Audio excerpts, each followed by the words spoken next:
नमस्कार साथियों, दिव्यम क्लासेस सीकर में पुनः आपका स्वागत है। 23 जुलाई 2022 को सेकंड शिफ्ट में रीट का जो पेपर हुआ था उसमें मैथ्स के क्वेश्चन के पहले वीडियो में हमने 94 से लेकर 100 नंबर तक के क्वेश्चन देखे थे। ये बुकलेट नंबर डी की हम यहाँ पर बात कर रहे हैं। 23 जुलाई को सेकंड शिफ्ट में बुकलेट नंबर डी के अंदर 94 से 100 नंबर तक के जो क्वेश्चन थे उसका मैं पहले वीडियो में पार्ट 1 में चर्चा कर चुका हूँ। अब 101 नंबर के क्वेश्चन की अपन बात करेंगे। जानकारी के लिए साथियों बता दूं, आरपीएससी ग्रेड फर्स्ट के लिए वर्ष 2011, 15, 18 के अंदर इन वर्षों में जितने भी विषय के प्रथम श्रेणी के एग्ज़ाम हुए हैं उनमें साइकोलॉजी के क्वेश्चन जो पूछे गए हैं आरपीएससी के द्वारा, उन साइकोलॉजी के क्वेश्चनों का आरपीएससी के आधार पर जो सॉल्यूशन बनाकर मैंने अपलोड किया हुआ है, जो आप चैनल पे प्लेलिस्ट है उसमें देख सकते हैं और अभ्यास कर सकते हैं। तो देखिए आपका जो अगला क्वेश्चन है 101, यदि 7 वस्तुओं का विक्रय मूल्य 6 वस्तुओं के क्रय मूल्य के बराबर हो तो कितने प्रतिशत हानि होगी। देखिए आपको यहाँ पर दिमाग ही नहीं लगाना है कि लाभ ज्ञात करना है या हानि ज्ञात करनी है, यहाँ पर सीधा सीधा बताया गया हानि होगी।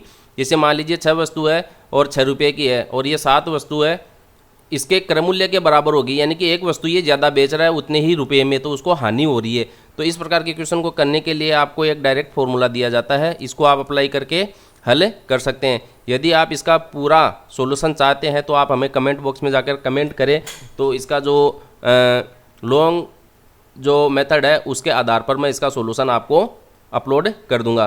तो यहाँ पर देखिए जो आपका ए है वह क्रय मूल्य है और बी जो है वहाँ यहाँ आपका विक्रय मूल्य है। तो क्रय मूल्य में से आप विक्रय मूल्य घटाएंगे और यहाँ पर बट्टा में बी है, इसका मतलब विक्रय मूल्य है गुणा 100 हो गया है, गुणा में 100 हो गया है। 6 में से 7 को कम करेंगे तो आपको देखो यहाँ पर माइनस का 1/7 गुणा 100 प्राप्त हो रहा है। तो ये जो माइनस का चिन्ह है वह आपको यह बताता है कि इस सौदे में आपको हानि हुई है, तो ये हानि ही पूछ रहा है। अब आप 100 के अंदर 7 का डिवाइड कर दीजिए, 7 एकम 7, 3 3 7 चौक 28 और 2/7%। तो 14 है सही, 2/7%। ऑप्शन नंबर बी इसके अंदर सही है। क्वेश्चन नंबर 102 की बात करते हैं। एक थैले में 20 रुपये, 10 रुपये, 5 रुपये के 3, 4 और 5 के अनुपात में नोट रखे हुए हैं। यदि थैले में कुल 1000 रुपये तो 5 के नोटों की संख्या ये पूछ रहा है। तो साथियों जब भी आपको इस प्रकार से अनुपात दिया जाता है तो अनुपात को आप अक्स के साथ लिख लेते हैं और इसके बाद में जो 3 का अनुपात है वो 20 रुपये का है तो इसको 20 से मल्टीप्लाई करेंगे तो 60 अक्स हो गया आपका।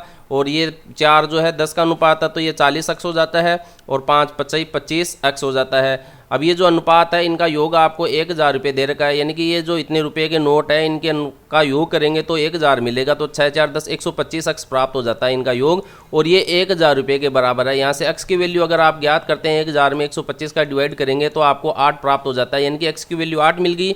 अब आप एक्स की जगह 8 रखिए। ये 5 रुपये के नोटों की संख्या पूछ रहा है, ये 5 रुपये के नोटों की संख्या पूछ रहा है। तो ये 5 अक्स है तो 8 पंचे 40, तो ये नोटों की संख्या जो है आपको 40 प्राप्त हो जाती है। अनुपात तो ये है, इसको आप 20 10 और 5 से गुणा कर देंगे तो रुपये मिल जाएंगे। और ये नोटों की संख्या है आपकी 5 अक्स, 4 अक्स और 3 अक्स।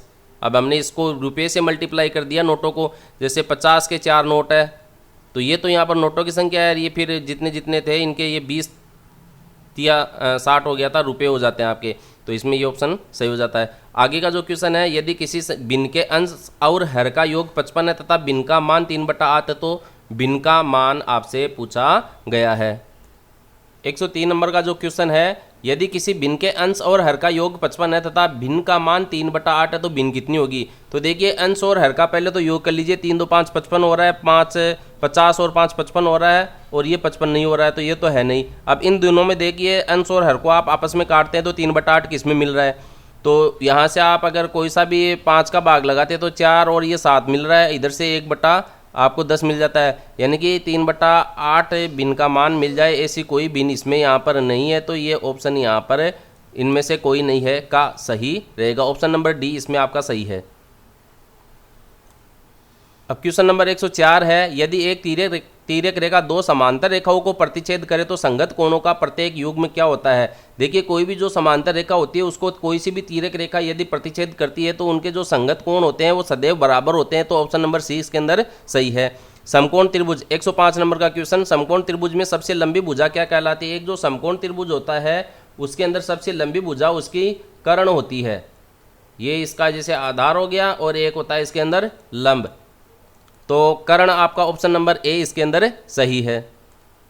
क्वेश्चन नंबर 106 है, यदि दिए गए चित्र में PS पैरेलल है QR, PS पैरेलल है QR, ये दोनों समांतर दे रखा है, तो कोण QPS का मान पूछा है, यानी कि इस कोण का मान आपसे पूछा गया है। साथियों ये जो जैसे समांतर चतुर्भुज का चित्र है, इसके अंदर क्या होता है कि ये सम्मुख कोण आपस में बराबर होते हैं, तो अगर आपको इस कोण का मान मिल जाता है तो ये कोण का मान आपको प्राप्त हो जाता है। यहाँ पर ये जैसे इसके अंदर दो ट्रायंगल होते हैं, ये सर्वांग सम होते हैं, तो इन तीनों कोणों का योग 180 डिग्री होता है, तो 2x + 3x + 5x का जो मान है वह आपका 180 डिग्री के बराबर होगा। यहाँ से आप x की वैल्यू ज्ञात कर सकते हैं, 5 10x हो जाता है और ये 180 10 कट गया, x का मान जो है आपको 18 प्राप्त हो गया, तो 18.90।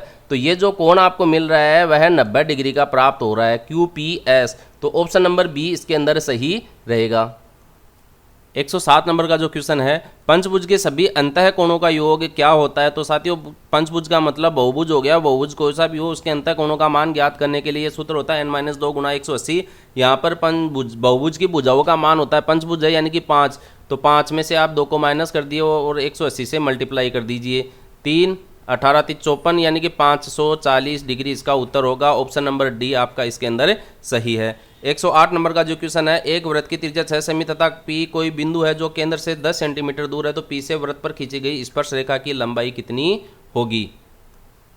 तो साथियों इसके लिए जैसे ये सर्कल बनाया हुआ है, इसका ये केंद्र बिंदु है, ये परिधि है, ये बाहर कोई बिंदु P है जो कि केंद्र से 10 सेंटीमीटर की दूरी पर है, त्रिज्या का मान 6 सेंटीमीटर है और ये टोटल 10 सेंटीमीटर है। तो यहाँ से P से इसकी स्पर्श रेखा पर वृत्त के स्पर्श करती हुई रेखा खींचते हैं, तो यहाँ पर ये अपन त्रिज्या मिला देते हैं यहाँ पर।